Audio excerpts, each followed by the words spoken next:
Hi everyone, we're going to try to stay on time, so I'll send it over to Oxford. Rupert and Liz, it's all yours. Welcome everyone. We're here today to have a discussion about the former King of Spain, Juan Carlos, and his ongoing frauds. We have today Doreen Carvajal and Ana Romero, two authors and journalists who covered the king early on. We're going to discuss his frauds. Anna's going to discuss the tax evasion, money laundering, and bribery, and Doreen will discuss the influence peddling. So Anna, we'll start with you. Thank you, Liz. Thank you very much. Yes, I have been writing articles and books about King Juan Carlos de Borbón for the last 13 years, and it's been tough. It's a long story. He is a crucial figure. Juan Carlos de Borbón is very important in the recent history of my country.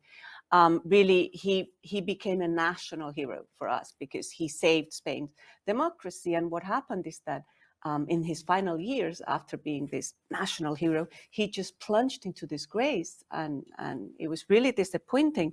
And he did it all for, we're in the land of Shakespeare today, greed, lust, and royal grift. Those were the reasons behind what happened. When I started covering the royal house in 2009, back in 2009, it was perfect. I mean, it was a fairy tale. Everybody was happy, everybody loved him, no questions made. But now, 13 years later, we can factually talk of a case of blue blood fraud.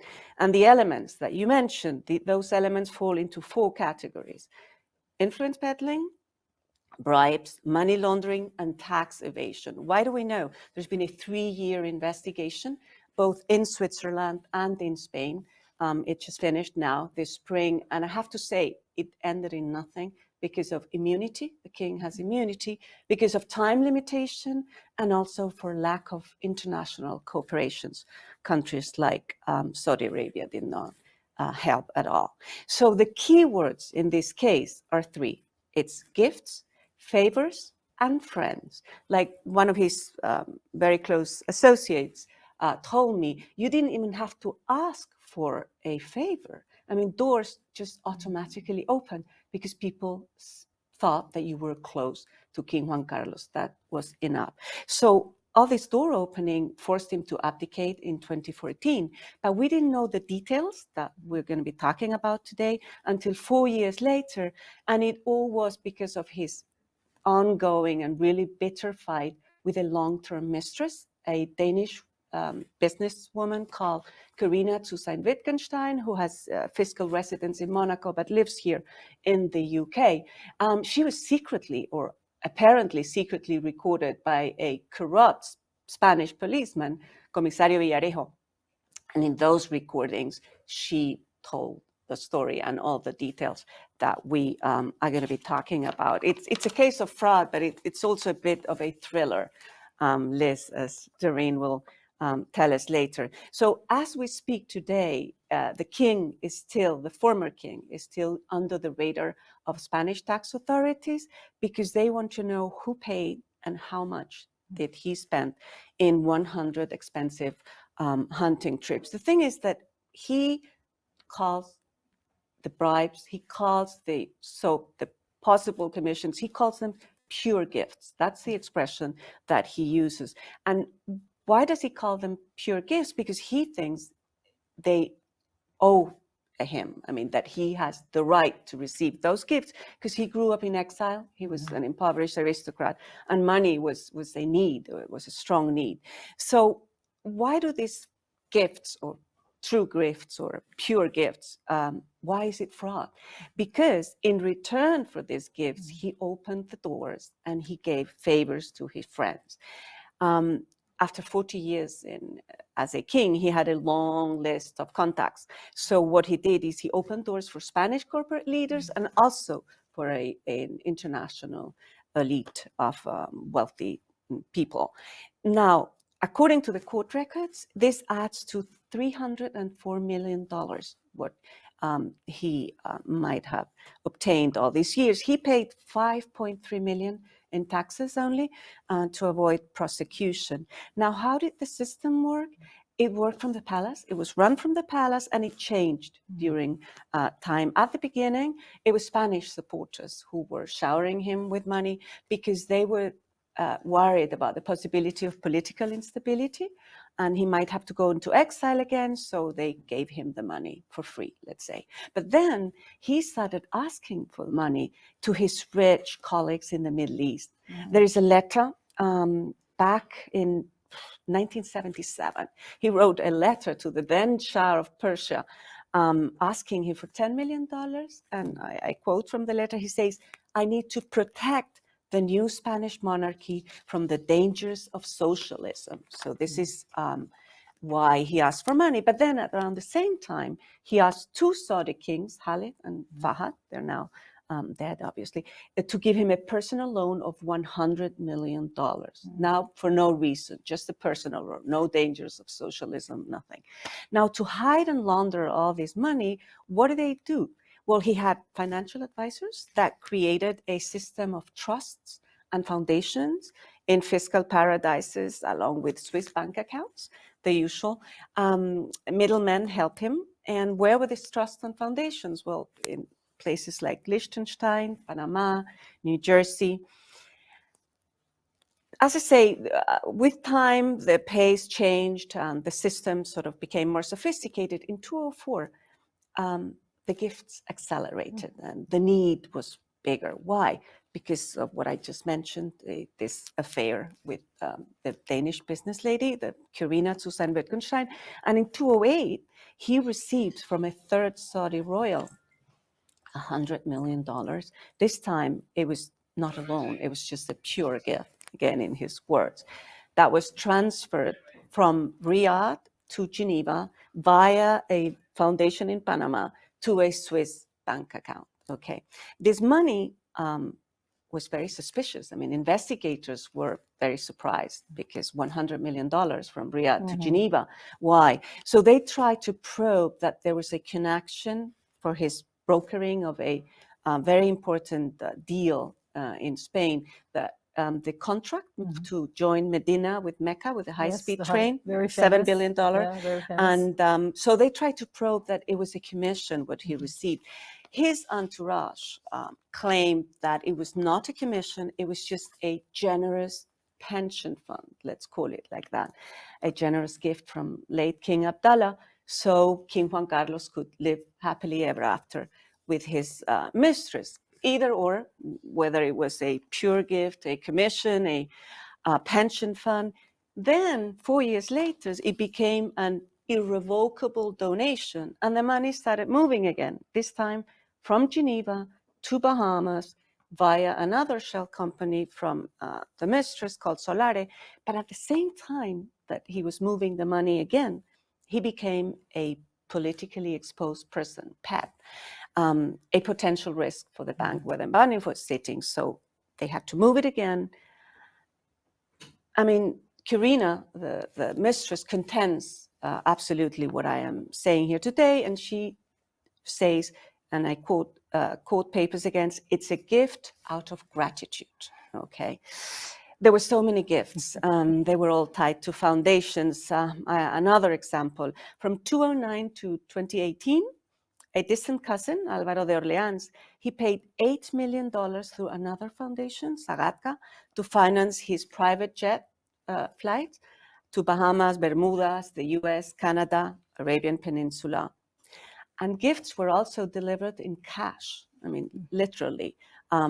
In 2010, he went to Bahrain, and the king there, Hamad, he gave him $1.9 million in a leather case. I mean, he physically transported the money in an official Spanish plane, went from Bahrain to Geneva with the leather case, arrived in Geneva, gave the leather case to his advisor, Arturo Fasana, who put it in the bank account, again, through another foundation called Lucum.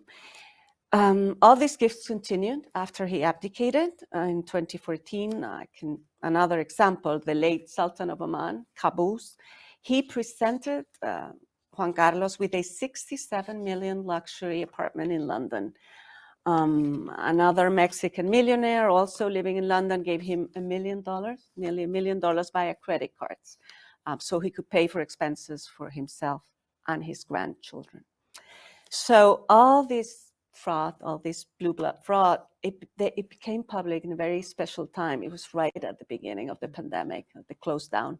And his son, current King Felipe, was very embarrassed. And he stripped the father from the public salary. He renounced to the inheritance. And King Juan Carlos was forced to go into self-imposed exile in Abu Dhabi. He's now living there again lavishly, thanks to the generosity of another friend, Sheikh Mohammed bin Zayed Al Nahyan. So this is another gift, another friend. Thank you, Anna. So influence peddling, she just talked about foundations, pure gifts, paying for travel, money put in accounts for a mistress. So Doreen, explain to us the influence peddling element. Well, actually, influence peddling under former King Juan Carlos was pretty simple, not too complex. The former king's ex-mistress, Corina, once talked to me about it, and I'm just going to quote her what she said. Spain, she said, is run by a handful of people. The king, the political parties, and the top 15 people in companies, corporate leaders. Everything is by phone call. Everyone knows everyone. The king receives a lot of phone calls asking him for favors, and he makes a lot of phone calls to people who can help him. So that's the system. And I was ensnared in that system in 2012 as a reporter with the New York Times, working on a profile of the king with my colleague Raphael Minder. It had all the royal intrigue of a Three Musketeers novel. My colleague and I met with the head of the royal household in the Palace Zarzuela. And in my blunt-spoken American way, I asked simply, is the king getting commissions for helping promote Spanish companies? And it was if I blew their heads up when I asked that. It was just not a question that you would ask directly in the palace. It wasn't a topic that was discussed in the press in Spain, particularly the 7 billion euro deal or dollar deal that we talked about that happened involved a Spanish consortium of 12 companies to build a high-speed train in Saudi Arabia. But the answer that came from the palace staff was simply a denial of commissions. But a basic thing about detecting fraud is that you have an instinct or a suspicion. You just keep going. And I didn't know what I was going to set off in terms of a panic. I had a feeling that there was something going on.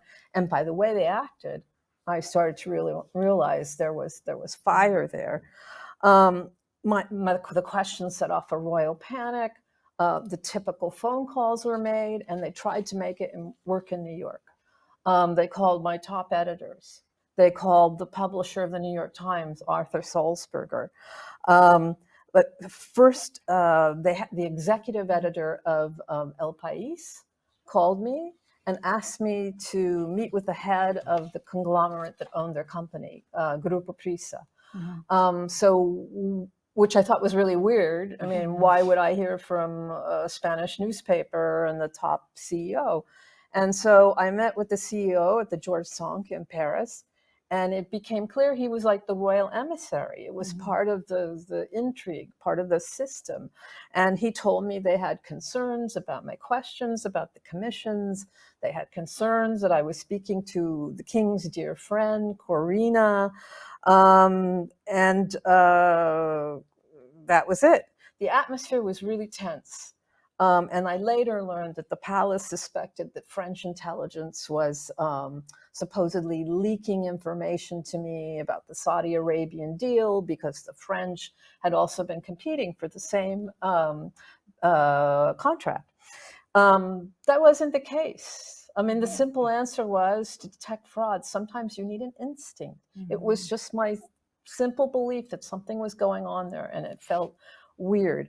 And then, later I started to learn more things. Corina warned me that my mobile phone and Anna's mobile phone was tapped. Who knows what they heard? It's probably pretty boring. And Corina also told me that she feared for her life. I met her in Monaco at her penthouse. She claimed that Spanish agents had broken into her house, that the Prince Albert was her protector. I mean, I really felt like I was in a novel. The king had a longtime protector, the general who headed the Spanish intelligence agency, and he flew to London and he warned Karina not to talk to Anna or to me. You know, I was told that they suspected I was going to somehow, you know, cut her head off. I mean, symbolically. Again, back to all this intrigue that was going on. I continued to press for an interview with the king. And his people made a new flurry of phone calls. So the king called Arthur Sulzberger and invited him to dinner in New York, where the king was visiting for a UN meeting and the global the Clinton Global Conference. They also asked to meet with the New York Times editorial board to introduce the king. And the idea was that they could deflect my story and take more control of the narrative that way. But fortunately, I was really backed by my newspaper. Arthur Sulzberger later told me he urged the king to answer my questions. When the king met with the editorial board, I gave questions to particular editors. Those editors ended up, it was on the record session, the editors ended up dictating the answers back to me. And 5 days later, on the front page of the New York Times, there was a story about the king profile, including questions raised about his business activities. Oddly, this remained kind of a marker in Spain because it was the first time that a newspaper started to openly question his activities, his financial networking. And I still get asked about it today by the Spanish press because it was the beginning of something. But it was a difficult system to crack because of the lack of transparency for the shell companies, the foundations and different names, et cetera. And so it wasn't until 2018 that recordings of conversations between Corina and a corrupt policeman emerged. And in that, Corina started talking openly about Swiss bank accounts, used by a cousin of the king to pay for the king's flights. And she also made references to the Spanish train deal. And so that resulted in this long-running Spanish investigation to determine whether the former king received commissions or bribes. But it was closed down in May, obviously, because the Saudi banks refused to provide more information. So flash forward. Today, the former king still trades in favors. In May, he arrived in Spain after 2 years away in disgrace and exile in Abu Dhabi in a luxury residence paid for by a friend. As Anna mentioned, he arrived in Spain for a 5-day trip on a private Gulfstream jet, also paid for by a friend. But there's a real cost to these continuing scandals. The price is the former king's tarnished reputation and his place in history for saving democracy in Spain. Well, fascinating. So we have lessons learned here. So let's talk about them. Doreen, the impact to society. Why don't we go into how this impacts society? Well, I would say the most basic impact on society, in Spanish society, was it undermines trust in government institutions, democracy. Businesses? Businesses as well. Yeah, Everyone who was part of this insider network. Because people start to realize the only way you can rise is through insider connections. Yes. And it's no longer a meritocracy. It's who you know. Do you think transparency would help in this? I mean, explain to us I think transparency would help in a number of ways. One, political figures from mayors to royals should be limited in the maximum amount of a value of a gift that they receive. Or say their charitable foundations. Should be transparent about if they get a gift from a Middle Eastern sheikh for their charity, because that person wants honors or citizenship. Another form of transparency is hard to do, but that countries should all have some sort of an accessible register that's publicly available that reveals who are the beneficial owners Database. of a company, Yeah. so that it makes it more difficult to hide or shelter where money is flowing. One thing to remember is that a lot of this is social capital. Yeah. That people gravitated to the king not because of the money that they could reap, although they love that, but it also gave them status. Yes, in society where they felt like they were important, And they could have doors open. so the more you shine the light Yes. on that, the more it reduces that. Okay, so the two of you became friends because of the reporting. And what did you learn from each other? Anna, what did you learn from Doreen? I mean, independent journalist in New York with a publisher who supported her, editors who made sure she could run her stories. What was the difference for you in Spain? I mean, Doreen was very important.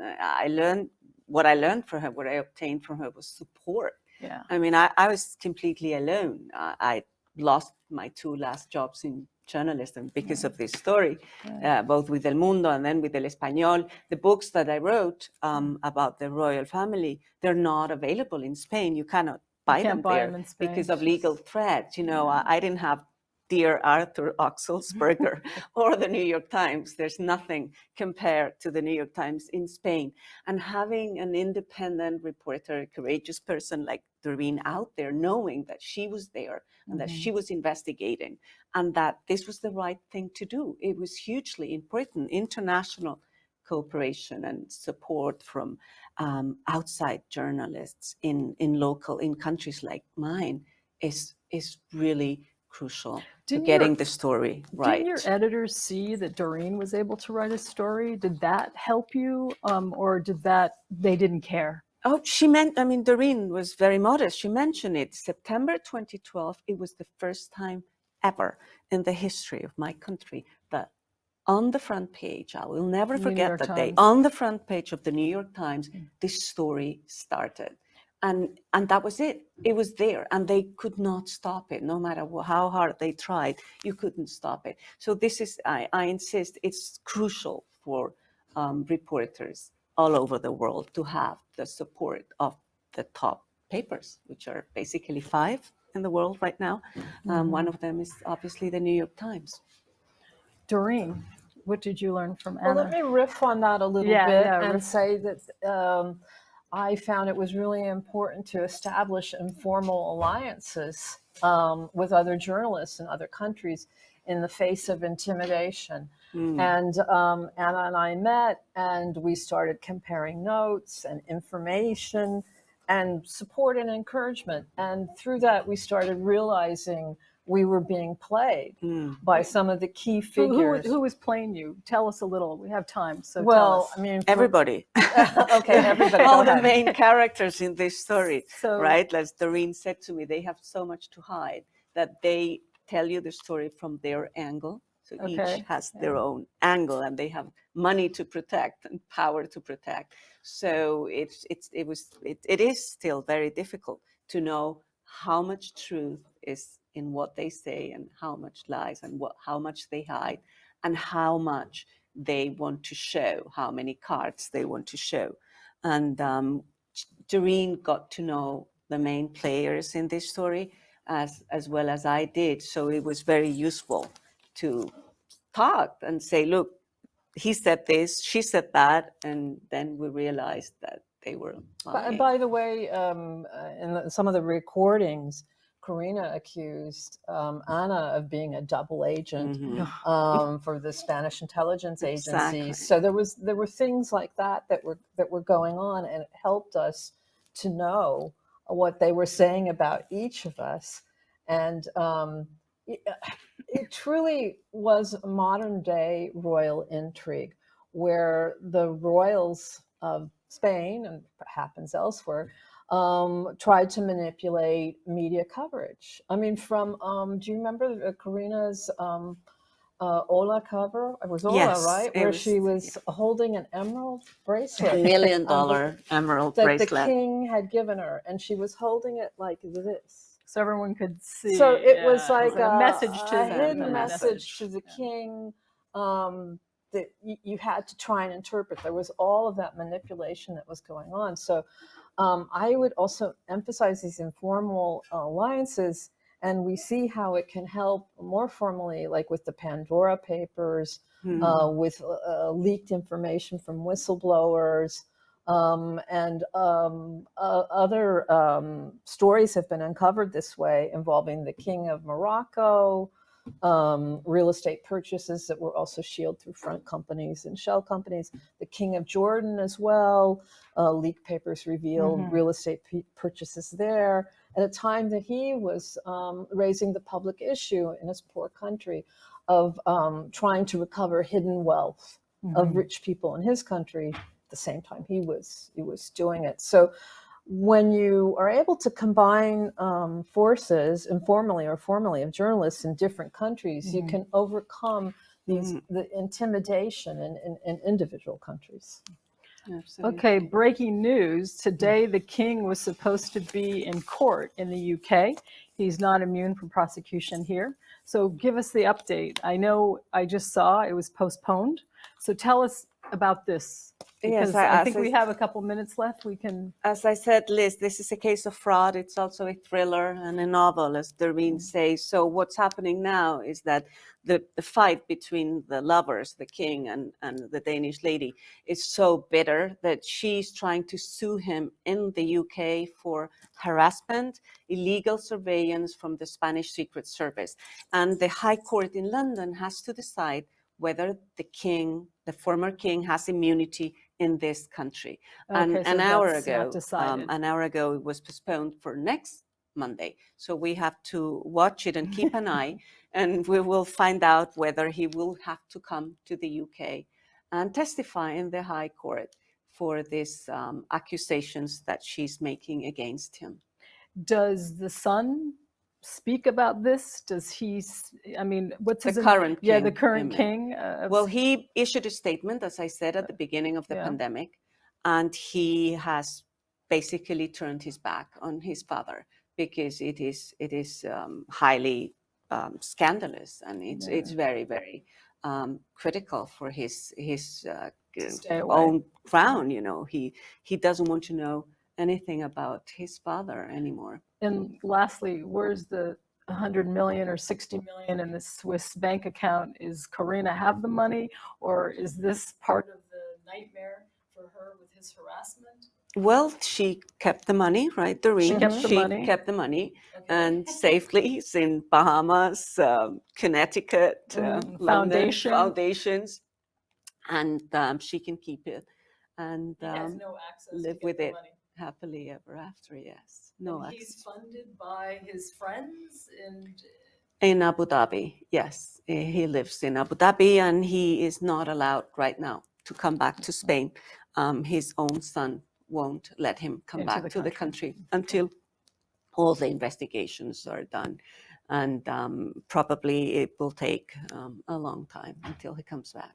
Well, thank you both for this intriguing story. I guess more to come next Monday.